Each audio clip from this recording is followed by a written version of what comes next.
Hello बच्चों, let's read the question.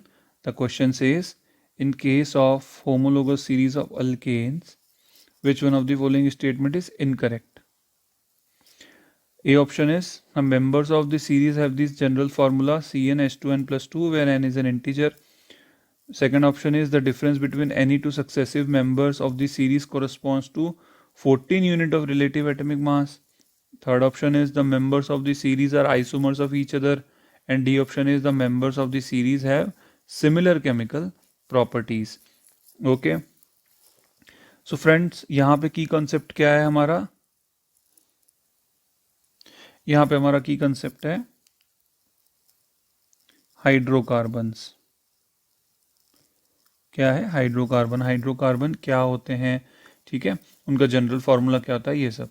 तो यहाँ पे क्या पूछा है फ्रेंड्स कि अल्केन्स जो हैं, अल्केन्स से रिलेटेड ये 4 स्टेटमेंट दिए हैं. हमको बताना है कौन सा स्टेटमेंट सही नहीं है. ध्यान रखना, इनकरेक्ट पूछा है, करेक्ट नहीं पूछा. पहला जो स्टेटमेंट है वो क्या है, 1 बाय 1 सारे स्टेटमेंट चेक करते हैं. पहला स्टेटमेंट है कि the members of the series have the general formula CnH2n plus 2. ठीक है, तो ये सही है. आप अगर देखोगे अल्केन्स जो हैं, ठीक है, जिनमें सिंगल बॉन्ड होता है, तो उनमें उसका जनरल फार्मूला ये क्या क्या होते हैं, CH4 होता है, ठीक है, C2H6 होता है, C3H8 होता है, ठीक है, जहाँ पे n इंटीजर है. तो यहाँ पे फ्रेंड्स n बराबर 1 है, यहाँ पे n इज इक्वल्स टू 2 है, यहाँ पे n इज इक्वल्स टू 3 है. तो अब इसको हम देखते हैं यहाँ पे थ्री यहाँ पे इंटीजर हो गया, और 2 3 6 प्लस 2 8. तो ये ठीक है, इस तरह से this is methane, this is ethane and this is propane. तो फर्स्ट स्टेटमेंट इज करेक्ट. दूसरा देखेंगे, difference between any two successive members of the series corresponds to 14 unit of relative atomic mass. तो आप सबका, हम तीनों का एटॉमिक मास देखते हैं. इसका क्या होगा, 12 कार्बन का होता है, 12 प्लस 4 इज 16, ठीक है, यहाँ लिख देते हैं 16. देन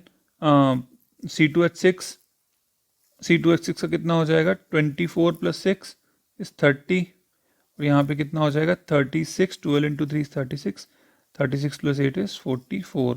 तो आप देखोगे कि यहाँ पे 14 का डिफरेंस है, फर्दर यहाँ पे भी फ्रेंड्स 14 का डिफरेंस है. तो सेकंड स्टेटमेंट भी सही है. तीसरा स्टेटमेंट है, members of the series are isomers of each other. तो फ्रेंड्स ये स्टेटमेंट गलत है, बिकॉज आइसोमर क्या होता है कि जिनका मॉलिक्यूलर फॉर्मूला सेम होता है,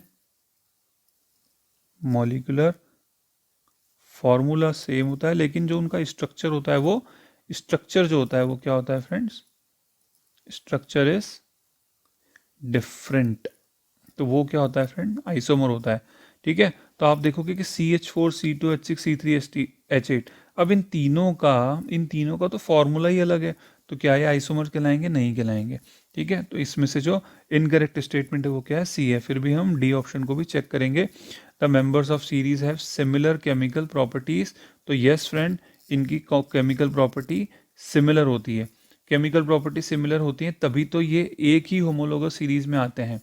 ठीक है, तो व्हाट इज होमोलोगस सीरीज, जिसके मेंबर्स की केमिकल प्रॉपर्टीज क्या होंगी, सेम होंगी. जिसकी मेंबर्स की केमिकल प्रॉपर्टीज क्या होंगी, सेम होंगी. ठीक है, तो correct answer is C. Hope आपको समझ में आया होगा. Thank you, best of luck.